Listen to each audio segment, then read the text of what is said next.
മുഖ്യമന്ത്രിയെ നിങ്ങൾക്ക് ലജ്ജയുണ്ടോ? സണ്ണി ജോസഫ് എന്ന KPCCയുടെ അധ്യക്ഷന്റെ ചോദ്യം കുറിക്കൊള്ളുന്നതാണ്. കാരണം അതുപോലൊരു പ്രഖ്യാപനമാണല്ലോ കേരളത്തിന്റെ മുഖ്യമന്ത്രി പിണറായി വിജയൻ ഇന്നലെ നടത്തിയത്.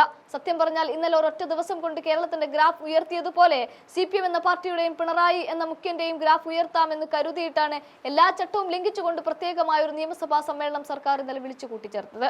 അയ്യപ്പന്റെ സ്വർണം മോഷ്ടിച്ചതും മുഖ്യന്റെ മകന് വന്ന ED നോട്ടീസും താറുമാറായി കിടക്കുന്ന വിദ്യാഭ്യാസ രംഗവും അവിടെ മോദിയുടെ കാലു പിടിച്ച് PM ശ്രീ പദ്ധതി നടപ്പിലാക്കുന്നതുമൊക്കെയായി ആകെ മൊത്തം ചീഞ്ഞുനാറിയ കഴിഞ്ഞു 10 വർഷത്തെ ഭരണക്കോട്ടത്തെ മറികടക്കാൻ വേണ്ടിയിട്ടാണ് അതിദരിദ്രരില്ലാത്ത കേരളമെന്ന് ഇന്നലെ ഈ സർക്കാർ വെച്ചലക്കിയത്. അതുകൊണ്ടാണ് മുന്നും പിന്നും നോക്കാതെ ഇത് ശുദ്ധ തട്ടിപ്പാണ് എന്ന് മുഖ്യന്റെ മുഖത്ത് നോക്കി പ്രതിപക്ഷ നേതാവ് VD സതീശൻ പറഞ്ഞതും. ഒന്നോർക്കണം, ഇന്നലെ പത്രമാധ്യമങ്ങൾ മുഴുവൻ പറഞ്ഞ ഒരു കാര്യമുണ്ട്. തിരുവനന്തപുരത്ത് ഈ സംസ്ഥാനത്തിന്റെ തലസ്ഥാന നഗരിയിൽ ഒരു സ്ത്രീ ഭക്ഷണം കിട്ടാതെ മരിച്ചു പോയിരിക്കുന്നു എന്ന്. പട്ടിണി കൊണ്ട് മരിക്കുന്ന മനുഷ്യരുള്ള ഒരു കേരളത്തെ എങ്ങനെയാണ് പന്തല് കെട്ടി അതിദരിദ്രരില്ലാത്ത സംസ്ഥാനം എന്ന് പ്രഖ്യാപിക്കാൻ പറ്റുക? അപ്പോൾ പിന്നെ ലജ്ജയില്ലേ എന്ന് ആരും ചോദിച്ചു പോകും. എന്തായാലും സണ്ണി ജോസഫിന്റെ ആ തകർപ്പൻ ചോദ്യത്തിന്റെ വീഡിയോ ഒന്ന് കാണാം.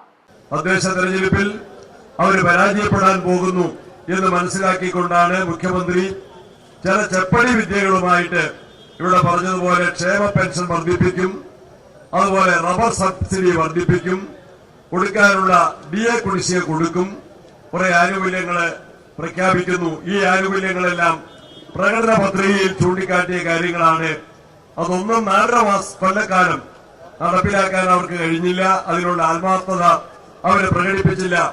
ഈ കാര്യത്തിൽ തെല്ലെങ്കിലും ആത്മാർത്ഥതയുണ്ട് എങ്കിൽ പ്രകടന പത്രികയിൽ പറഞ്ഞ കാര്യങ്ങൾ 4.5 വർഷക്കാലത്തിന് ശേഷം കേരളത്തിലെ ഗവൺമെന്റ് ആലോചിക്കുമ്പോൾ ഞങ്ങളെ പ്രതിപക്ഷത്ത് നിന്ന് വളരെ ഉത്തരവാദിത്ത ബോധത്തോടെ ചോദിക്കുകയാണ്, ഈ പ്രഖ്യാപിച്ച ആനുകൂല്യങ്ങൾക്ക് മുൻകാല പ്രാബല്യം നടപ്പിലാക്കാൻ ഗവൺമെന്റ് തയ്യാറാകും. മുൻകാല പ്രാബല്യത്തിലൂടെ ഈ ആനുകൂല്യങ്ങൾ നൽകാൻ ഗവൺമെന്റ് തയ്യാറാകുമോ എന്ന് ഞങ്ങൾ ആവർത്തിച്ച് വെല്ലുവിളിച്ച് ചോദിച്ചിട്ട് കേരളത്തിലെ ഗവൺമെന്റിന് മറുപടിയില്ല. ഇന്നെന്താണ് അതിദരിദ്രരില്ലാത്ത കേരളം എന്ന പ്രഖ്യാപനം? സത്യത്തിൽ കേരളത്തിലെ ദാരിദ്ര്യം അനുഭവിക്കുന്ന ജനങ്ങൾ അതിനെ പുച്ഛത്തോടെയാണ്, അവഗണനയോടെയാണ്. അവർക്ക് എന്തെങ്കിലും ആനുകൂല്യം കിട്ടാനുണ്ടെങ്കിൽ കേരള സർക്കാരുകളുടെ തദ്ദേശ സ്വയംഭരണ സ്ഥാപനങ്ങളുടെ വകയായി യഥാർത്ഥത്തിൽ ബുദ്ധിമുട്ടുന്ന ആളുകൾക്ക് എന്തെങ്കിലും ആനുകൂല്യങ്ങൾ കിട്ടാനുണ്ടെങ്കിൽ അത് അവർക്ക് നിഷേധിക്കുന്ന സാഹചര്യമാണ് ഗവൺമെന്റ് ഇന്ന് സൃഷ്ടിച്ചിട്ടുള്ളത്. ഈ തിരുവനന്തപുരത്ത് പോലും സെക്രട്ടേറിയറ്റിന്റെ സമീപത്താണ് സരസ്വതി എന്ന ഒരു പ്രായം ചെന്ന സ്ത്രീ ഭക്ഷണം കിട്ടാതെ പട്ടിണി കിടന്ന് മരിച്ച വാർത്ത മാധ്യമങ്ങൾ കേരളത്തിലെ ജനങ്ങളുടെ മുൻപിൽ അറിയിച്ചത്. മുഖ്യമന്ത്രിക്ക് ലജ്ജയുണ്ടോ? ഇന്നേ ദിവസം തന്നെ ഈ തെറ്റായ അവകാശ പ്രഖ്യാപനം, കേരളത്തിൽ പട്ടിണിയില്ല, പരിവട്ടമില്ല, എല്ലാവർക്കും വീട് നൽകിയെന്നാണ് പറയുന്നത്. ലക്ഷക്കണക്കിന് ആളുകൾ ലൈഫ് മിഷൻ ഭവന പദ്ധതിയിൽ വീടിനു വേണ്ടി അപേക്ഷ നൽകിയിട്ട് വീട് ലഭിക്കും എന്ന പ്രതീക്ഷയിൽ കാത്തു നിൽക്കുന്ന നിരവധി പേരുണ്ട്. അവർക്ക് വീട് നൽകാൻ പഞ്ചായത്തുകൾക്ക് കഴിയുന്നില്ല. പഞ്ചായത്തുകൾക്ക് നൽകേണ്ട ഫണ്ട് കേരള സർക്കാർ കൊടുത്തിട്ടില്ല. പട്ടികവർഗ ജനവിഭാഗങ്ങൾക്കും പട്ടികജാതിയിൽപ്പെട്ടവർക്ക് നൽകേണ്ട പൈസ പോലും ഗവൺമെന്റിന് കുടിശ്ശികയാക്കി വെച്ചിരിക്കുകയാണ്.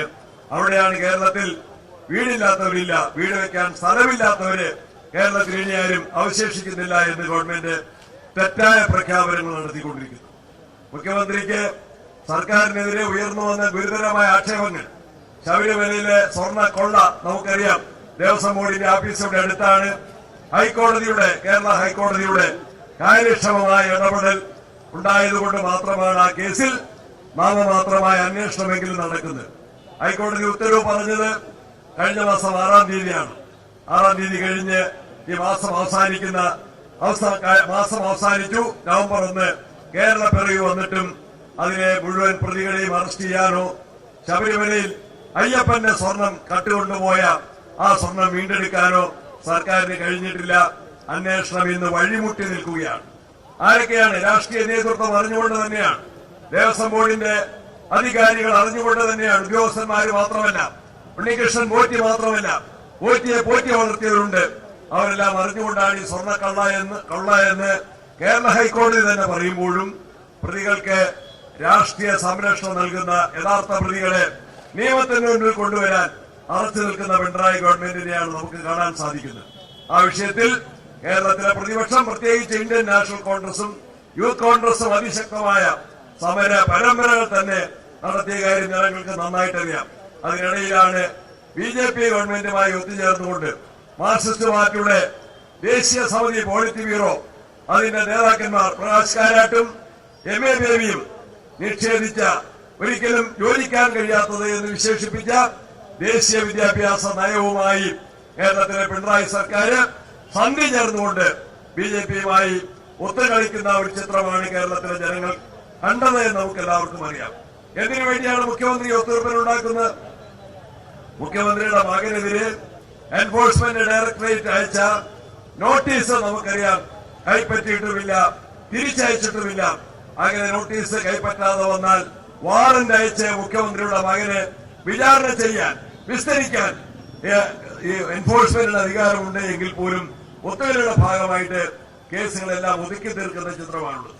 ഈ കാര്യങ്ങളിൽ പ്രതിഷേധിക്കാൻ, ജനങ്ങളുടെ ജീവൻ പ്രശ്നങ്ങളിൽ സംസാരിക്കാൻ, തൊഴിലില്ലായ്മ എന്ന അതിരൂക്ഷമായ യുവാക്കളെ അലട്ടിക്കൊണ്ടിരിക്കുന്ന പ്രയാസങ്ങൾ ചർച്ച ചെയ്യാനോ സമരമുഖത്ത് വരാനോ DYFA എന്ന വർണ്ണവിലാസം സംഘടനയ്ക്ക് കഴിയുന്നില്ല.